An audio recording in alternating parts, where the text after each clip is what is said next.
Tšekk. Tere. Me peame tere. Mis me teeme siin? Me räägime sellest, mis on õige ja mis võiks olla vale. Seoses millega? Tätoveerimise ja siis kiirkursused ja see siukene püsimeikijate maailm või see, kes nad hakkasid neid mikrotätoveeringuid nüüd tegema ja me tahakski rääkida sellest, et miks see on kohati vale. Nõus. Ei peaks võib-olla tegema, või selles mõttes, ma saan aru, kus see mõte tuleb, et miks neid tehakse, aga ma ütleks, et see on ikkagi läbi mõtlemata ja ei soovitaks, nagu tundub siuke aja raiskamine ja raha raiskamine suures osas. Kliendi mõttes küll, et see on suur raha raiskamise koht ka ja kahjuks on need, kes nüüd teevad neid, on vahele jätnud siukse suure etapi nagu joonistamine ja see on nii tähtis ja kui see on vahele jäetud, siis on tätoveerimine ka seal nagu väga raske. Ma olen nõus. Räägimegi siis äkki, alustame, sul on mingi punktid siin, ma näen, me oleme lausa ette valmistanud ennast. Ma siin ei ail teha. Ei no, aga see on tool, see on tööriist, et aidata sul ennast paremini organiseerida, mõtteid organiseerida, plaane täide viia, aga see ei tohiks asendada selles mõttes ikkagi kunstnikuna vähemalt, ei tohiks asendada seda sinu panust inimesena, et kogu kunsti point minu meelest ongi ju see, et see on nagu inimene on seal vahel, kes seda siis loob siis sukest visuaalset kunsti või pilti. Aga kui me anname selle osa nagu ära AI-le, siis mida me siis hakkame tegema? Kõike seda, mida tegelikult AI võiks teha või? Organiseerima ja plaanima. Siis oleme nüüd organiseerijad, plaanijad, sotsiaalmeedia managerid ja kõik see, aga see kunstna selle teeb ka AI, siis teeb ära ja mis et nagu ajuvaba mu meelest natukene. Ja ongi, et nüüd viimasel ajal olles näinud siis kunstnikke, kes ennast reklaamivad, inimesed, kes reklaamivad ennast siis AI loodud piltidega, kas siis tätoveeringutega või kas või lihtsalt tavapärased mingid sisustuselemendid kunsti poole pealt, mingid seinapildid ja nii edasi, et kui eetiline see tegelikult on, siis ikkagi, et kui inimesed on pannud aastakümneid võib-olla sinna alla, et õppida seda tegema reaalselt hästi ja siis tuleb keegi vajutab tõk ja meil on olemas mingi pilt, mis tegelikult ei ole isegi ausalt öeldes väga hea tavaliselt. Ja need AI pildid peab ikka väga põhjalikult üle ka vaatama, enne kui sa võid ju endale 3 käega mingi asja teha või ma ei tea, 5 käpaga looma või on varbad on rohkem kui vaja. et kui seda kasutada kui abivahendit võib-olla, et lihtsalt näha, mida tema looks, kui sul endal nagu mõte puudub või midagi, et siis ma arvan, et see on nagu okei, aga kui sa võtta lihtsalt sealt lasta tal veel nagu tätoveeringu vormis nii-öelda kehale ka genereerida, et siis see on nagu kurb või nagu ei ole, kliendi suhtes ei ole see aus, sest et väga tihti inimesed ei tee vahet ei genereeritud pildil ja päris asjal, et siis see on ju halb või ebaeetiline. Ja ma arvan, selle peale nad suures osas ka nagu panustavad, et klient ei saa aru tegelikult, et see on AI loodud ja sest et ma ei näe ühtegi teist põhjust, miks kasutada AI loodud kunsti enda teenuse reklaamimisel peale selle, et su eesmärk ongi petta klient ära nii palju, et ta tuleks su juurde siis seda tätoveeringut näiteks tegema. Sest mõtles, et kui sa tahad reaalselt enda kunsti reklaamida, siis sa kasutad selle jaoks enda kunsti ju. Ma ei tule selle peale, et panna illustreeritud pilt ja reklaamida ennast välja. Näed, mina teen tätoveeringuid. jah, sest et see pole ju sinu tätoveering. Aga okei. Alustamegi siis sellest, et miks on joonistusoskus vajalik tätoveerimisel? No kui sa ei oska paberile joonistada, siis on väga raske osata joonistada või kanda see pilt siis naha peale. Ja ma leian, et nahk on üks raskemaid meediumeid, mida üldse kunstina kasutada. See on nii muutuv, see on kõigil erinev, sa pead kogu aeg ennast häälestama vastavalt siis sellele nahale nii-öelda, on ju. Et kui sa seda paberil ei oska, kui sul ei ole seda õiget tunnetust, siis ongi seda väga raske kanda edasi, jah. Ja noh, ongi, et selles mõttes ma saan aru, et see võib-olla tundub algajale või siis inimesele, kes kuskilt eemalt vaatab, et lahe mingi ala on ja et joonistada ei oska, aga et ma lasen siis nagu AI-l genereerida disaine või siis võtan internetist teised disaine, et siis see tundub nagu, et mis see siis ei ole ja ma tean täiesti 100%, et nendel kiirkursustel nad õpetavadki, et sa ei peagi oskama joonistada, mis on täiesti ajuvaba mu meelest, aga et siis miks on vajalik oskus joonistada, ongi, et aru saada, mida sa teed nagu, et ongi, iga disain ei sobi igale kehaosale, igas vormis ja nii edasi. Teiseks on kõik varjud, kontrast, dünaamika, kompositsioon, mis on lihtsalt joonistamise või üldse kunsti alustalad, mille peale sa siis hakkad ehitama nagu mingid pilte. Ja need on ka asjad, mida kunstnikud õpivad aastaid nagu ja et see tunnetus tuleks nagu loomulikult. Ja siis see, et AI ei saa aru, kui sa tahad mingit pilti mingile kehaosale sobituma panna, et AI ei mõista seda dünaamikat, ta ei saa aru, kuidas ta peaks sinna kehale sobima, et see tuleb ikkagi ka oskuse harjutamise ja kõige muul sellise läbi, mida lihtsalt AI ei asenda. Ja teine on näiteks, et kui ma joonistan pilti, siis vastavalt sellele, mis efekti ma tahan, et see pliiats mulle teeks, siis vastavalt sellele ma valin ka, kui tugevalt ma vajutan seda pliiatsit selle paberi peale. Aga et kui sa ei oska joonistada, sa võtad internetist lihtsalt selle pildi, siis kuidas sa valid selle siis, et kui tugevalt sa seda nõela sinna naha sisse paned, kui sul ei ole tegelikult õrna aimugi nagu mille põhjal see pilt on üles ehitatud või kuidas seda nagu teostada, et kui sa minu arusaam vähemalt on, et kui sa ei suuda seda paberi peale või kas või sinna kuradi tahvlisse joonistada, siis sul ei ole kindlasti asja seda pilti minna kellegi naha peale tegema. Ja võiks võib-olla võiks õppida ennem kui mingi teise asja peal, siis või võtta see masin, kui sa nii väga tahad tätoveeringuid teha, siis ära siis roni kohe nagu inimeste kallale. Et sa võtad selle pildi sealt netist ja paned endale üles ja reklaamid välja, et ma teen kõike seda.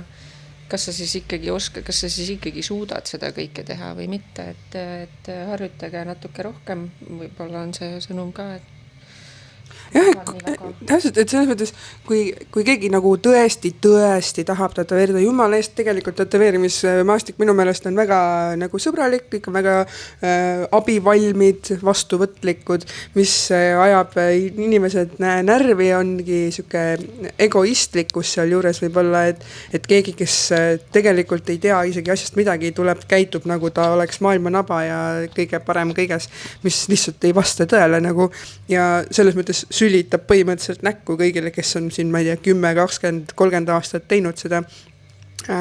Et selles mõttes see on täiesti, ja see ajaks ükskõik mis maastikul kedagi närvi ja selles mõttes on see täiesti arusaadav, aga et jah, see point, et kui sa nagu tõesti tahad seda teha, siis sa mõtled välja, tegelikult on info kõige paremini üldse, mis see kunagi on olnud, on info kättesaadav internetist. Samuti on olemas tegelikult igasuguseid koolitusi reaalselt inimestelt, kes on tegelenud selle asjaga aastaid, mitte siis nii-öelda nii ise nagu hakanud meistritel, et kes tegelikult ei jaga isegi võib-olla sellest asjast väga midagi ja siis on otsustanud nagu suure horraaga hakata massiliselt mingid koolitusi tegema.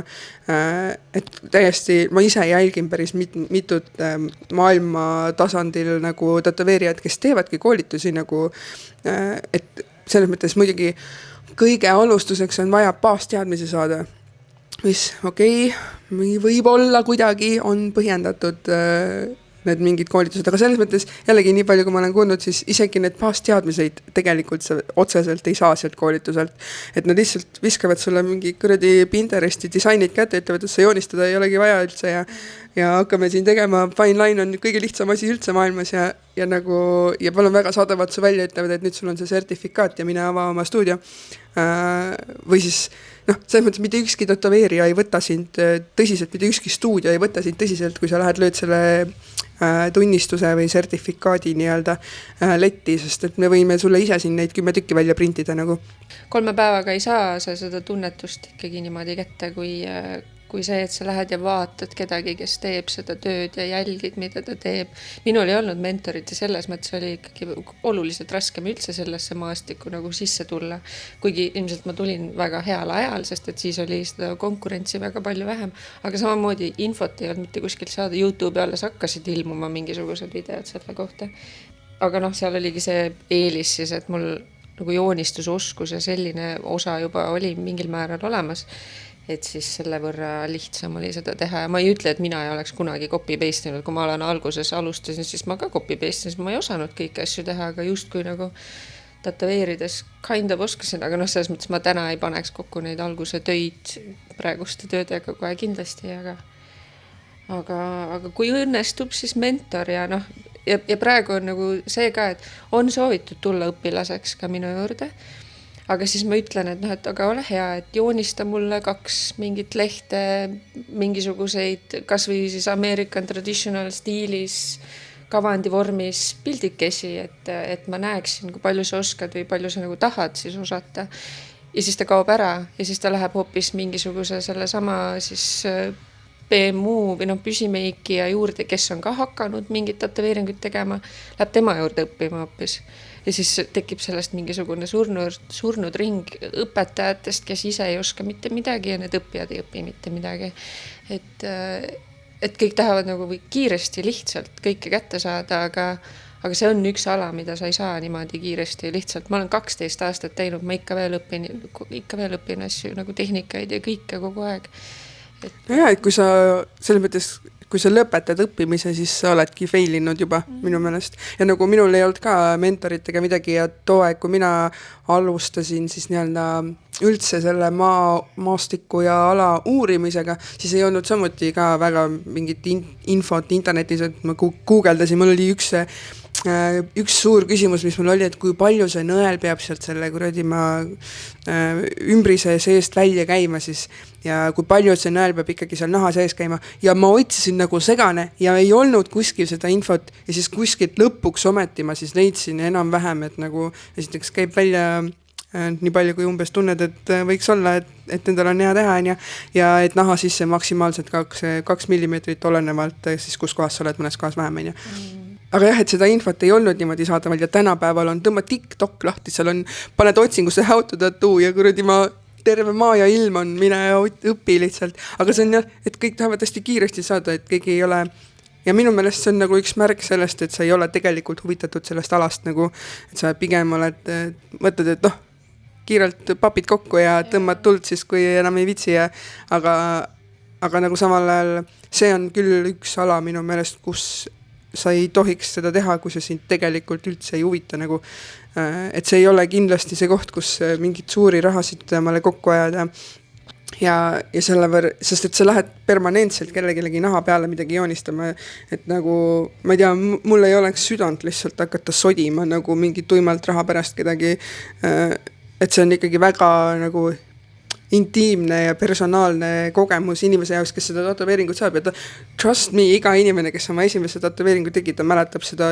igavesti ilmselt iga kord, kui ta seda pilti vaatab ja seda enam on ka oluline see kogu see kogemus kokku algusest lõpuni, et mis see nagu alustades juba konsultatsioonist ja lõpetades mingisuguse aftercare'i ja kõigega ja noh, ongi inimesed, kes südamega teevad, suudavad pakkuda siis seda aga nagu sükest tähendusrikast kogemust selle tatoveeringu saamisel, aga need, kes seda nagu konveieri tööd teevad, et nende lähenemine on ilmselgelt ka nagu tunduvalt külmem, ma arvan.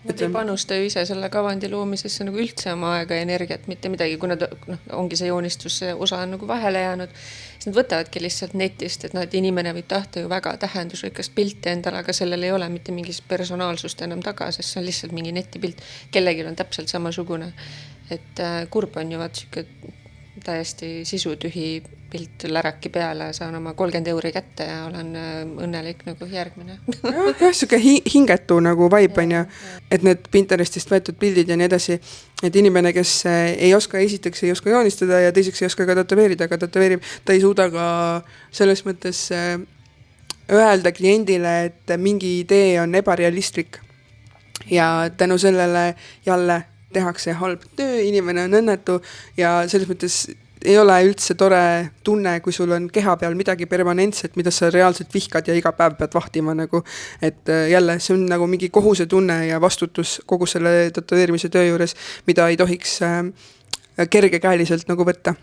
Ja lõpuks läheb see inimesele nii palju kallimaks maksma kui see, et ta oleks võinud originaalis nagu minna, jõuda selle õige inimeseni ja ta oleks saanud ilusa pildi koheselt enda kehale. Et on mingi vabandused, et mingi kui ei meeldi, siis teen cover-up'i või laserit ja värki, et laser on ülivalus ja väga kallis. Tunduvalt valusam ja kallim, kui on tätoveeringu tegemine. Ja cover-up'idega ka, et igat asja ei ole võimalik üldse cover-up'ida ja ka väga limiteeritud on see, mis sa sinna vana tätoveeringu peale teha saad. Et olenevalt siis sellest, mis seal all on, nagu sa ütlesid, et need kirjad, mis on lihtsalt üks sirge paks must joon, on väga-väga raske tegelikult ilusti ära cover-up'ida niimoodi, et see ei jää nagu paistma sealt alt. Cover-up üldiselt peab ka siis olema mitmeid kordi suurem, et kui sa nagu teed selle väikse kirja mõttega, et ma tahan, et see oleks delikaatne ja hästi peen ja et seda peaaegu ei olekski üldse näha, siis cover-up seal juures peab olema suurem ja sellega võib-olla ka tihti arvestada, et tahetakse jääda siis samade piiride sisse, aga see kahjuks ei olegi üldse võimalik. Jah, see ongi ebarealistlik ju, et sa pead ära peitma selle, mis seal all on, siis sa paratamatult pead tegema tunduvalt suuremalt selle asja. Tausta uuring ja kõik see on väga tähtis seal juures.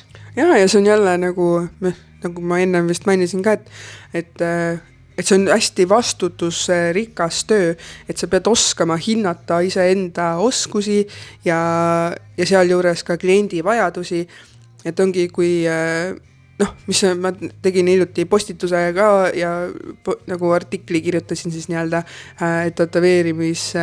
tattoo artisti green flags ja red flags ja kuidas nagu leida omale sobiv artist.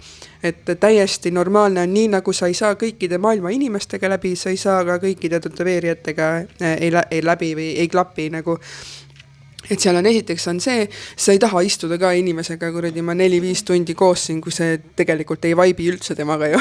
Ei saa läbi üldse ebameeldiv on olla ja sa oled füüsilises kontaktis veel inimesega, võõra inimesega ja siis on nagu, ongi mõlema jaoks on see hästi kummaline sessioon, siis vaata, sa ei tea täpselt, kas see klient ei rahule, kas kõik on nagu hästi, mis siin toimub, et see on oluline see.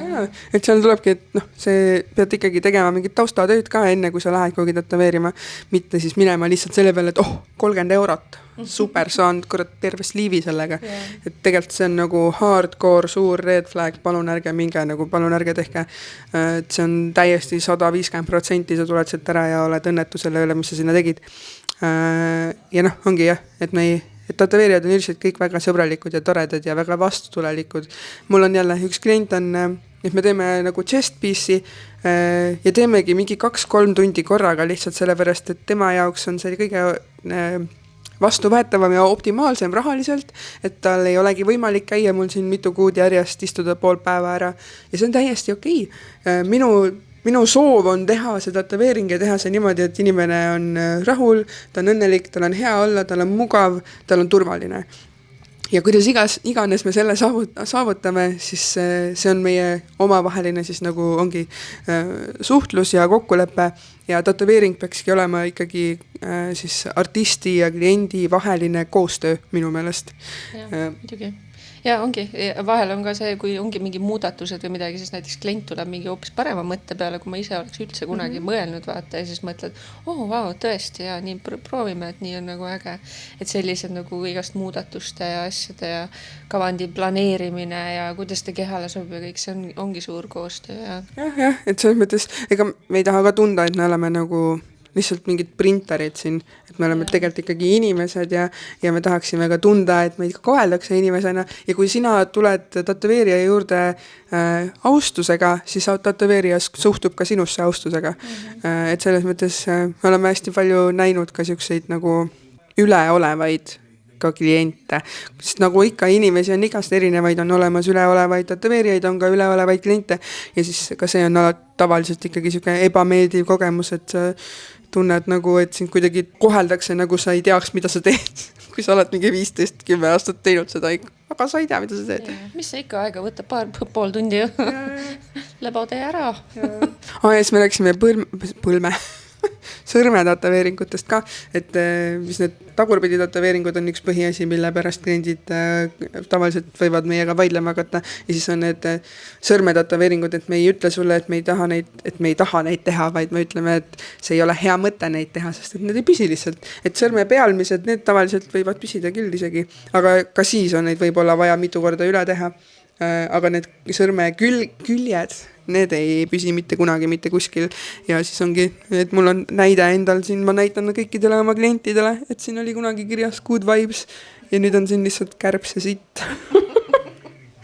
Et siuke huvitav, selles mõttes on lahe, kui saab näidata oma keha pealt, miks mingid asjad ei ole hea mõte, aga samal jälle ma ei taha endale ka kogu aeg kõiki neid vigu lihtsalt peale. Ja, tõsi. Tahaks ise ka, et mul oleks ilusad tataveeringud ikkagi. Tataveerijatel endal on selline kräpp vaata peale, aga sina ei saa. Me oleme see bad example. Do not do this. Aga see on kõik kogemusega tulnud vaata ja siis me vähemalt teame umbes, mida me räägime siin. Ja, täpselt, ja ongi igasugused põletikud ja mingid siuksed muud asjad, mis võivad juhtuda. Iga tataveering on põletikoht. Selles mõttes sellest ei saa üle ega ümber. Meie teeme enda poolt vähemalt oma stuudios ja ma arvan, et enamustes nagu legit stuudiotes teevad artistid endast kõik, et ei tekiks põletikku. Aga pool sellest tattoo protsessist on see, et mis sina pärast kodus teed. Kas sa hoolitsed selle eest, kas sa järgid neid juhendeid, mis sulle on antud, kui tatoveerija unustas sulle öelda, kuidas sa pead käituma, küsida käest. Et selles mõttes see, kuidas sa hoolt kannad selle asja eest, on väga-väga oluline ja väga palju mängib rolli selles, kuidas see pilt pärast ära paraneb. Et jah, see on super oluline. Ja see on jälle asi, ma ei kujuta ette, kui palju seal 3-päevasel koolitusel räägitakse sellest, et näiteks, ma ei tea, mis sa siis teed, kui läheb põletikku või milliseid tooteid soovitada või üldse, kuidas sellises olukorras käituda või miks võivad põletikud tekkida või üleüldse, mis järelhooldused, mingid sellised asjad, et ma ei kujuta ette. Ja muidugi, üks asi on muidugi see, et meie arstid ei ole, me lihtsalt soovitame seda, mida me teame nii palju, kui me teame, ja kui on mingi siuke olukord, siis ikkagi tasubki esmaselt kirjutada oma tataveerijale, siis tema suunab sind edasi, kas siis tõesti leiab, et on mingi vahend, mida apteegis saab osta, et sa saad sellega ise tegeleda või ongi tõesti arstiabi vaja, ega keegi meist ju, me ei ole arstid, me ei saa ka sind ravida otseselt, vaata, et meil ei ole sellist õigust küll, aga vähemalt me saame juhendada ja sükest ise tegevust teha ja pärast siis artisti juurde tulla, et aga sa ju ütlesid, aga näe, vaadake, nüüd hoopis juhtus nii, et kas sa siis ikkagi tegid, mul on nagu üks selline juhtum, kus inimene põhimõtteliselt määris endale kõike sinna, mida ta üldse vist kätte sai, siis ta sai veel apteegist soovituse asepti sinna peale panna ja siis oli nagu täielik sükene kohutav olukord juhtus sellest, et läkski põletikku aga me ei saa kontrollida seda kahjuks. Vähemalt omalt poolt me saame teha kõik, et ei tekiks üldse sellist olukorda. Et ongi puhtad vahendid, puhtad pinnad, kaetud pinnad, mis me oleme näinud päris mitmel videol siin, kes need kursustelt või ma ei tea, kust kohast nad on tulnud, aga teevad tööd katmata masinaga näiteks täiesti lihtsalt niisama ja ma ei tea, või katmata käetoed ja mingid pinnad, mis on nagu mida sa teed? Nagu that's gross. Ja kui sa näed kuskil, et sulle hakatakse tegema tataveeringut ja need, ma ei tea, masin on katmata, pinnad on katmata, kas või niuke lihtne asi, et tataveerija ei võta nõela pakist välja sinu ees, mis on asi, mis mina olen alati teinud algusest peale, minu meelest see on väga nagu elementaarne asi, mida teha lihtsalt selleks, et esiteks ma tahan kliendile pakkuda turvatunnet, et ta saab olla 100% kindel, et ma kasutan ühekordseid nõelusid. Et kui seda ei juhtu, siis esiteks sul on võimalik alati küsida tataveerijalt, et palun võtta uus nõel, ma tahan näha, kuidas sa selle pakist välja võtad või lihtsalt tõusu püsti jaluta minema, et on nagu, kuule ma mõtlesin ümber, ma ei viitsi ikkagi, et täiesti okei on, miks iganes hetkel sul tekib ebameeldiv hetk, halb kõhutunne, mis iganes, jäta asi pooleli ja lihtsalt mine ära nagu.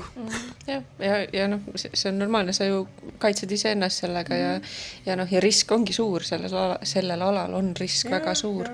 Et siis ja seoses sellega, et tätoveeringud on kallid, ma jälle üks iluteenindaja lihtsalt, kellega ma suhtlesin, kes on mul sõbranna, meil temaga ka oli juttu sellest, et teenus on kallis ja miks see kallis on, ongi see, et risk on väga suur lihtsalt, et selles mõttes ongi meie lõppude lõpuks me vastutame ikkagi mingil tasandil selle eest ja see ongi, et me tegeleme, selles mõttes põhimõtteliselt me vigastame inimese nahka, sellel võivad olla väga tõsised tagajärjed, siis tänu sellele me peame ka hinnastama vastavalt. Et kui midagi ka on, et siis esiteks ennast kaitsma, oma tervist kaitsma, sest et tätoveerijatel on enamustel, on läbi, on seljad, randmed, kaelad, et see kõik on tegelikult kehale väga nagu väsitav. Ja see, et sa lased kogemata selle töö ajal selle kliendi nõelaga endale sõrme lihtsalt vaata, siis on küll see hetk, et mingi okei, jälle peab minema kontrolli, mis siis, siis ongi risk, ma võin ju sellelt kliendilt saada ise mingisuguse haiguse, et on risk ja see aeg, mis sinna kogu selle protsessini jõudmiseks läheb, see klientidega suhtlemine, kavandi joonistamine, tihti öötundidel, nende muudatuste tegemine, et see kõik on ju meie aeg, mis ka maksab midagi, et siis selleks on see ka kallis. Jah, absoluutselt ja ma just hiljuti rääkisin tätoveerijaga, kes meil oli juttu hinnastamisest ja nagu mina ütlesin, et ongi selles mõttes, et mina stuudios niisama aega ei raiska, et klient tuleb ja ma hakkan nagu tegutsema ikkagi kohe ja pluss ongi, miks on tätoveerimine kallis, et mul võib-olla on eelnev päev 12 tundi kulunud selleks, et joonistada seda kavandit üldse, mis tähendab seda juba, et see üldsumma kokku, selle võid rõõmsalt tõmmata pooleks esiteks sellega, et mis sellele kõigele on eelnenud, et ma üldse jõudsin sinna ja siis võid veel tõmmata selle pooleks kõikide kulude jaoks ja siis ka veel võib-olla veel pooleks, et mingid maksud ja asjad, et tegelikult mis sellest summast, mis sa maksad, jääb kätte või nagu nii-öelda kasumina väga vähe tegelikult. Nonii. Sai vist nagu mölisetud väga palju. Tehke taustauuringut, kelle juurde te lähete. Odav tätoveering ei ole ilmtingimata hea tätoveering. Ja ei ole ka odav tavaliselt. Ja ei ole üldse odav ja vaadake portfooliot, kas inimesed on ise päriselt joonistanud ka midagi või on seal kõik pildid võetud netist ja tätoveeringud võib-olla on ka küsitava väärtusega, et või enamasti ongi. Kui sa näed, et portfoolios, et inimene ei tee seda tööd, muidugi ta võib olla up for it, et nagu katsetada, aga sellisel juhul ei saa üldiselt ka garanteerida kõige paremat tööd üldse, kui inimene ei ole seda stiili varem teinud. Do your research, kaaluge läbi, mõelge läbi. Tätoveering on ikkagi nagu permanentne. On eluks ajaks. Paraku on see eluks ajaks. Et siin vahepeal jäi nagu mulje, et inimesed on ära unustanud selle, et see on ikkagi permanentne. Ja alati võib tulla konsultatsioonile. Konsultatsioonid on enamustel on tasuta. Hea meelega tehakse konsultatsioone, räägitakse läbi. Also konsultatsioonil sa näed inimest näost näkku, kas siis tuled koha peale või vähemalt siis videokõne vahendusel, et läbi selle sa saad ka juba aru, et kas te inimestena klapite koos ja kas sa tahad veeta koos selle inimesega nagu tunde aega väga intiimses olukorras. Tulge konsultatsiooni, thanks, et viitsisite meie räntimist kuulata. Ma ei tea, minu meelest niimoodi on nagu päris äge nagu istuda ka ja rääkida. Nii et kui teile ka siuke vestlus-vormis asi meeldib, siis küsimusi tekib kellelgi, et siis saab juba järgmiseks korraks midagi niimoodi ette valmistada. Jah, et kui on küsimused, pange kommentaaridesse küsimusi, siis me saame võtta need baasiks näiteks järgmine kord ja kui me istume jälle maha. Thanks, et olete meiega. Jah. Ja see you some other day, I guess. Okay, bye!